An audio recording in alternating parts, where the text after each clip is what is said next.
Hey everyone who clicked on the video. Today I'm going to take you on a journey on the creation process of one of my illustrations, and I'm going to share the struggles, the hurdles, and the advice along the way.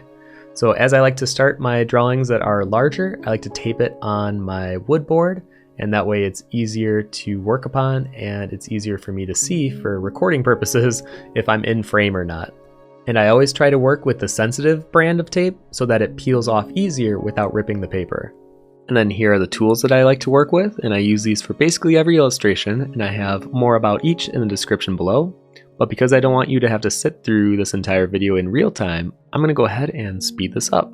So I did have a thumbnail for this illustration, but they tend to be rather simple and kind of crude, and that's because I like letting my drawings grow organically. So I'll usually start with an idea, but if it wants to take a different direction, I'm going to follow that instead. And for this one, I'm continuing my Woodland Youth series, and the theme behind it was deforestation. So I wanted to have my Woodland Youth character alongside his pig companion walking around what was once a dense, lush forest that has since been cut down, and I wanted him kneeling before one of the stumps to try to bring life back into the forest. And I thought it would be cool if I could showcase the trees when they were both alive and now cut down, but at the same time. So that was the challenge I was giving myself for this one. And whenever I have a character that's a pretty prominent focal point of the illustration, I try to knock out the face first, because if I can get a character that I like how they look, I feel like that anchors the rest of the drawing for me. But funnily enough, in this video, you're going to see I mess up quite a bit on his face. And even though I've drawn hundreds of them at this point in my career, I didn't get it right the first, second, third, or fourth try. And that's okay. And you know what? Even reviewing this video in hindsight, I'm kind of glad that I showcased that, yes, it doesn't always happen perfectly on the first try, and that's okay. Every drawing that you're going to do will have its own set of obstacles and hurdles that you're going to have to get over, even ones that maybe you've gotten over in the past that you feel like shouldn't be a hurdle anymore. And then occasionally you see my hair come into the shot here, and that's because I was trying to look more straight down at the illustration, because when I'm recording, I have to avoid the camera. And thankfully I was able to review this section of the video afterwards, and I realized to pull back moving forward. So this is the only time that comes in here. Eventually I got to a point with the face where I liked it enough that I could move around the rest of the piece and know that at least that part of the drawing looked good. And here I'm moving down into the pig. And whenever I'm drawing animals, I always try to use a few different references. So even if I have a specific pose in mind, I try to have at least 3 to 5 different shots of that animal. And that's because you don't want to rely too heavily on one, otherwise it's going to look a little too copy-paste. And I like to use different sections of different references to understand the anatomy or the proportions of the animal better. I always found drawing animals fascinating because I feel like it gives a better understanding of the underlying anatomy as well, and that can definitely carry over into how you draw human characters, because then you're focused more on the nuances rather than just the overall shape of the body. Then moving up, we have his wooden staff, and this is one of my favorite things to draw every year. I love drawing texture, and especially a wooden bark organic texture. It's definitely not only up my alley, it is a huge comfort zone. So this is always just kind of a pleasure for me to work on. And part of the reason is because little imperfections don't matter. You don't have to make it look pretty or perfect. Actually, sometimes the little imperfections make it look better because then it feels more organic as well. And in this next section, I'm kind of bouncing around a few different areas, but I did try to focus on the arm and the hand here, and I really wish I would have just taken a reference photo sooner, because at this point I was just going off of my own and it just was not working. I kept trying to push the proportions around and just something was not right. And as you can see here, the leg looks so much smaller than the arm, but when you're, in the zone, you don't really see it. Sometimes it takes like walking away, taking a break, and then coming back to your drawing to be like, oh wow, that looks really off. And I didn't do that in this entire section, so I couldn't see it yet. And that's why I always try to remind myself to take breaks during the drawing, because sometimes you'll catch yourself and be able to fix something sooner rather than just dilly-dally on something that isn't working and you're like, why isn't this working? So then here we are working on the background, and this is where I wasn't sure how I wanted the background to look. Originally I was going to have this more matte gray background texture, and I have a video on how to create a very mid-tone solid area, and I'll put a link somewhere in the description for that. But I could tell even then I wasn't really feeling it, so then I moved to a different part of the drawing. And I tend to do that when I feel like something's just not working, and sometimes I'll just go back to it later. Actually, right here you can see I'm coming back to the arm again. And I do that because I don't want to get frustrated at a certain part of the drawing, because then I feel like I'll take it out on the drawing, and sometimes I feel like it makes it worse.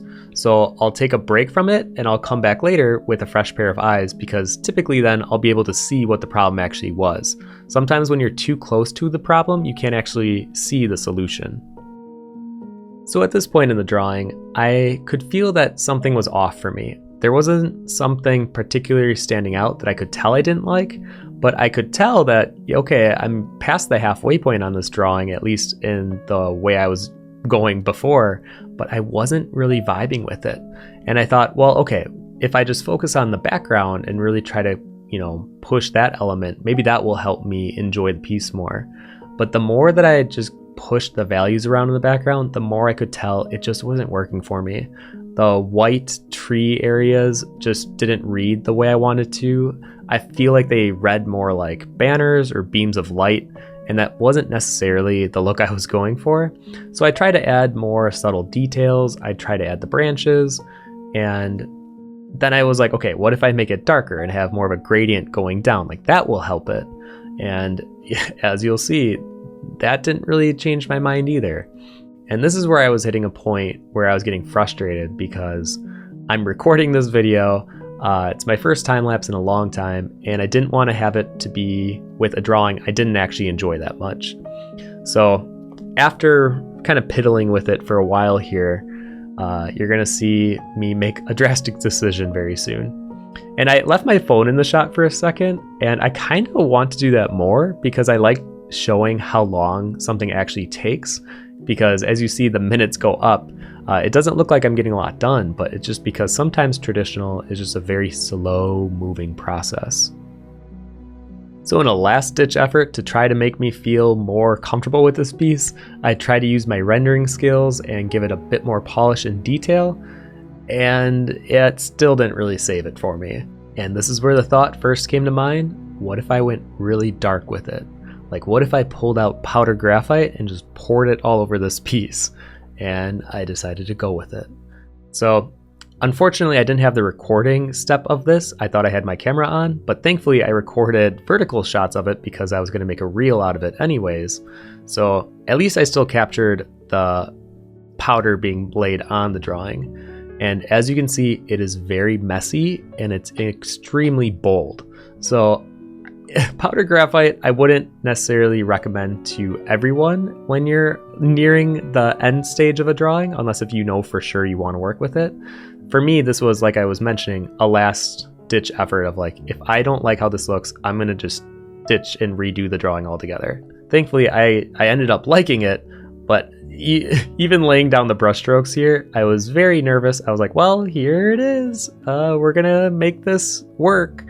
And I was pretty determined at that point, so I feel like that can push through any drawing. If you have the confidence and maybe the blind determination to make something work, typically that can help quite a bit, because then you have more of like a desire to make it work rather than to see it fail.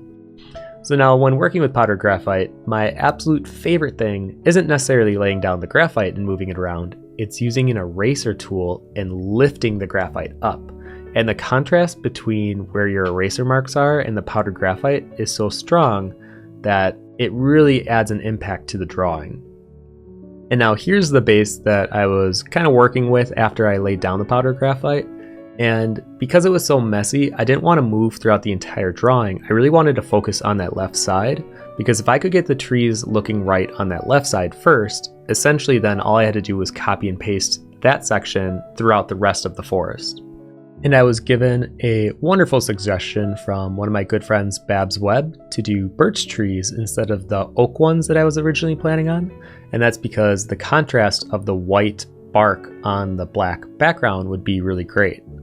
Now, I was still trying to figure out the gradient here, but I think the piece really started to take a hold for me when I decided to do a gradient going from the bottom up and it have a darker value near the bottom of the piece. and to let the white kind of ghostly parts of the trees remain at the top of the piece. And what also helped here was the stumps being so bright and white where they were cut really created this beautiful contrast against that black background.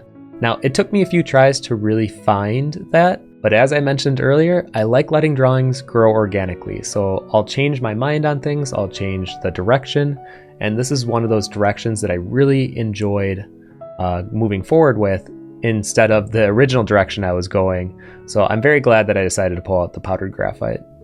And because I like the way that the trees were rendered, now essentially all I had to do was copy and paste those trees throughout the entire rest of the background. And for me, sometimes this is actually a very enjoyable part of a drawing. I call it the autopilot zone, where you don't have to be doing a lot of critical thinking. You're just kind of using your skill sets that you already have and applying it to the piece in front of you. So typically this is where I'll have like a Netflix documentary in the background or a series, and I can listen and focus on what the show is saying, but still get a lot done in the drawing because I'm not having to think as hard at this stage. Now, every now and then I'll come across something where I'll get stuck on it, but for the most part, it's pretty easy to problem solve at this stage. What was fun was finding up references of birch trees and seeing how cool their little marks and indentations on the bark were, because not only did it help break up the structure of the tree, but some of them I could make look like little eyes or add little indentations, and it feels like little secrets being hidden in the trees. I wouldn't be surprised if I drew more birch trees in the future after doing this one. And as a simple drawing trick here, I'm making the trees that are closer to the viewer, so closer to the foreground, be lighter, and the ones that are further back, darker, and it gives the impression that it's receding into the distance. And it's kind of a nice illusion to give off the impression of a forest. So then something else to notice here, I'm really trying to keep a very consistent value throughout the entire forest. So I really want to make sure that I'm putting those gradients where they need to go. And then like I mentioned earlier, using the eraser tool on powdered graphite is one of my favorite things. So cleaning up a drawing near the end is very satisfying. And this is where I decided to also put a bunch more trunks in the scene, because I was realizing it didn't really look like a forest as much of like a nature walk in some like suburban area. So I wanted to add way more trees to the scene because I think it would also help with the impact quite a bit. And I think adding these trunks really did solidify this piece for me. I felt like it was giving the impression that I was going for. So it's another reminder just to trust the process. And even in the stages where I wasn't really feeling this drawing, I'm glad that I stuck with it, because you never know what the end result will be if you can overcome that hurdle. So for most of the drawing, I've been working with a 2H pencil, which tends to be a lighter one. But I'm at that stage now where I'm going to be pulling out an HB and more specifically a 2B pencil to add more of those darker values, because these pencils can definitely go darker, but the reason I don't work with them sooner is because they smudge way easier than a 2H. So typically I'll try to get a drawing looking clean and have a really nice foundation with a 2H, and then once I feel confident enough, I'll pull out those darker pencils and really punch the values. But the more graphite that you add to the paper, you'll get more of a sheen if you're shining a light on it. So this drawing is actually much darker in person, as you'll see when I show the final. But because I have a ring light above the drawing, it's actually looking more of like a gray, but it's definitely leaning more on the darker side. And as you can see, even in this last stage of the drawing, I'm still experimenting. I'm still trying something new. And I thought I might like magic or light coming out of his hand, but I went against it and I decided that I think subtlety reads stronger than like literally having a light shine out of his hand. And after doing a few last minute touch-ups, here's the final result, and I'm pretty happy with how it turned out. As you can see, it's definitely much darker without those strong lights against it, and I like the impact of the contrast in this piece. So let me know if you like these type of time-lapse videos, because I can definitely make more in the future now that I have a setup in this room. As always, thank you so much for watching and continuing to support my journey as an artist. Till next time.